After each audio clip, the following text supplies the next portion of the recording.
اعوذ باللہ من الشیطان الرجیم بسم اللہ الرحمن الرحیم۔ معزز سامعین کرام، آج کے اس پروگرام میں آپ کے سامنے قرآن مجید فرقان حمید کی ایک عظیم الشان سورہ مبارکہ کے چند فضائل بیان کیے جائیں گے، اور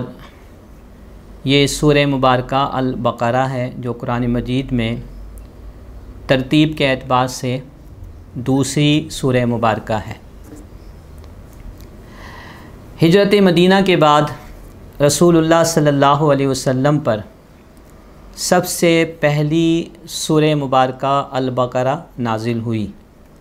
اور آپ جانتے ہیں کہ مدینہ منورہ میں اہل کتاب بالخصوص یہودی ایک کثیر تعداد میں آباد تھے، چنانچہ اللہ تعالیٰ نے اس سورہ مبارکہ میں خاص طور پر اہل کتاب کو مخاطب فرمایا ہے۔ یہ قرآن مجید فرقان حمید کی سب سے طویل سورہ مبارکہ ہے، جس کی آیات کی تعداد 286 اور رکوعات 40 ہیں۔ رسول اللہ صلی اللہ علیہ وسلم نے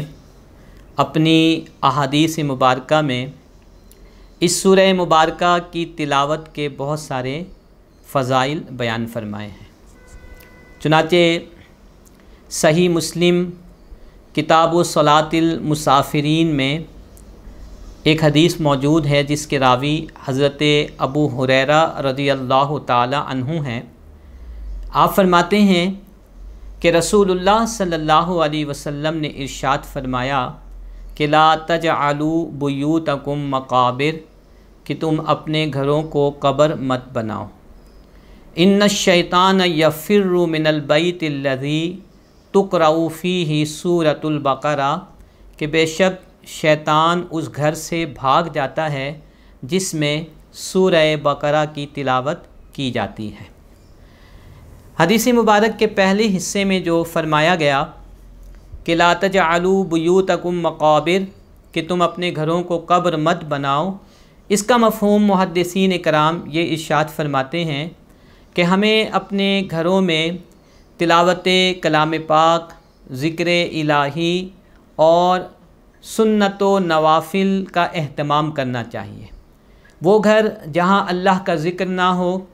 اللہ کے پاک کلام کی تلاوت نہ کی جائے، اور جس گھر میں سنت و نوافل کی صورت میں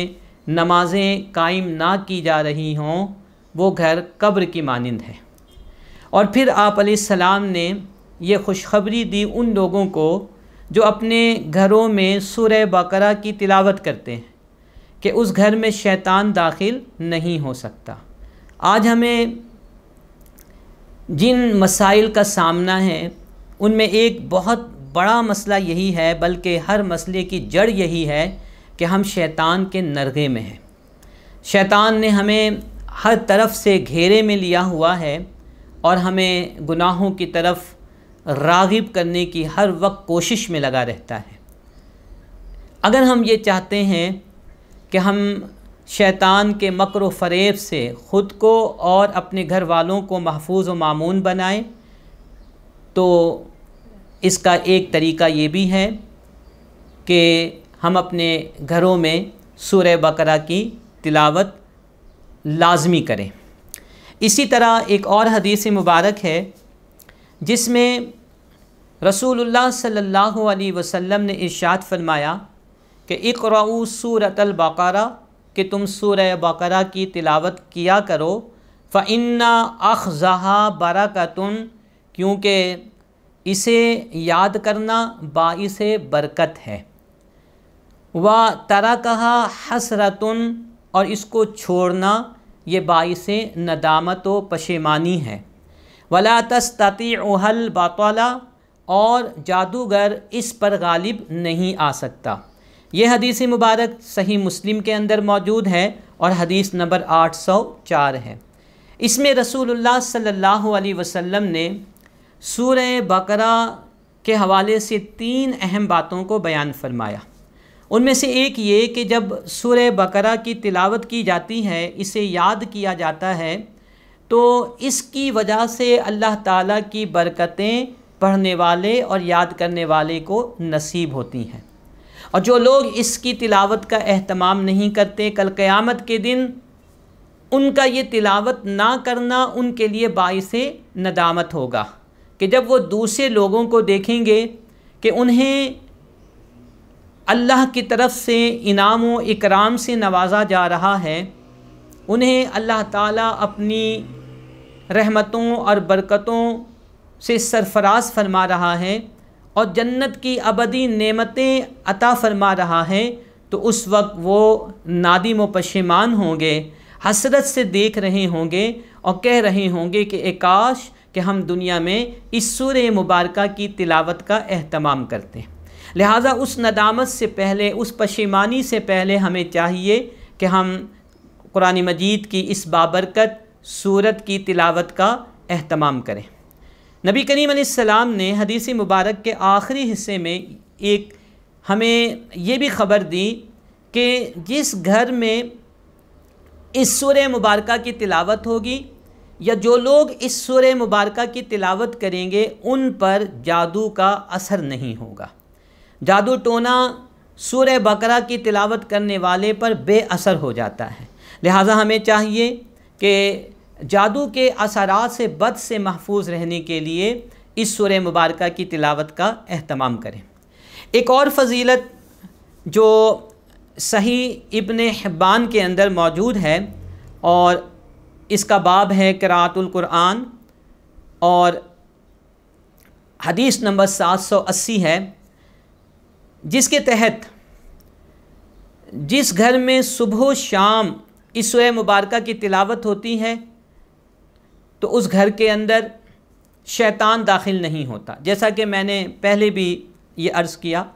نبی کریم علیہ السلام نے فرمایا کہ ان لکل شیء صنام، کہ ہر چیز کے لیے ایک بلندی ہوتی ہے، اس کا کلائمیکس ہوتا ہے، اس کا آپٹیمم پوائنٹ ہوتا ہے۔ وَإِنَّ الصَّنَامَ الْقُرْآنِ سورۃ البقرہ، اور قرآن کی بلندی، قرآن کا کلائمیکس وہ سورہ بقرہ ہے، کیونکہ اللہ تعالیٰ نے اس سورہ مبارکہ کے اندر انسان کی زندگی کے معاملات کو احسن انداز میں بیان فرما دیا ہے، اس لیے یہ کلائمیکس ہے قرآن کا۔ فرمایا کہ من قرأہا فی بیتہ لیلا، کہ جس نے اس سورہ مبارکہ کو پڑھا اپنے گھر میں رات کے وقت، لم يدخل الشیطان بیتہ ثلاث لیال، تو شیطان اس گھر میں 3 رات تک داخل نہیں ہو سکتا۔ شیطان کا داخلہ ممنوع ہو جاتا ہے، اگلی 3 راتیں آپ کا گھر شیطان کے داخل ہونے سے محفوظ ہو جاتا ہے، اور یہ بہت بڑی کامیابی ہے۔ اسی طرح رسول اللہ صلی اللہ علیہ وسلم نے ارشاد فرمایا کہ ومن قرأہا نہارا، اور جس نے دن کے وقت اس سورہ مبارکہ کی تلاوت کی، لم يدخل الشیطان بیتہ ثلاثۃ ایام، تو اگلے 3 دن تک شیطان اس گھر میں داخل نہیں ہو سکتا۔ تو اس حدیث مبارک سے ہمیں یہ معلوم ہوا کہ ہمیں ہر 3 دن کے بعد کم از کم 1 مرتبہ رات کے وقت اور 1 مرتبہ دن کے وقت اپنے گھر میں سورہ بقرہ کی مکمل تلاوت کرنی چاہیے، اور اس میں سستی کا مظاہرہ نہیں ہمیں کرنا چاہیے، کیونکہ اس کے بہت سارے فوائد ہیں۔ ان میں سے ایک بڑا فائدہ نبی کریم علیہ السلام نے اس حدیث مبارک میں بیان فرمایا کہ شیطان اس گھر میں اگر رات کے وقت تلاوت ہوگی تو اگلے 3 راتوں تک وہ داخل نہیں ہو سکتا، اور دن کے وقت اگر تلاوت ہوگی تو اگلے 3 دن تک اس گھر میں داخل نہیں ہو سکتا۔ تو سورہ بقرہ انتہائی فضیلت والی سورت ہے، ہمیں اس کی تلاوت کا اہتمام کرنا چاہیے۔ اللہ رب العزت ہمیں اپنے پاک کلام کی تلاوت کی توفیق عطا فرمائے۔ وما علیہ الا البلاغ المبین۔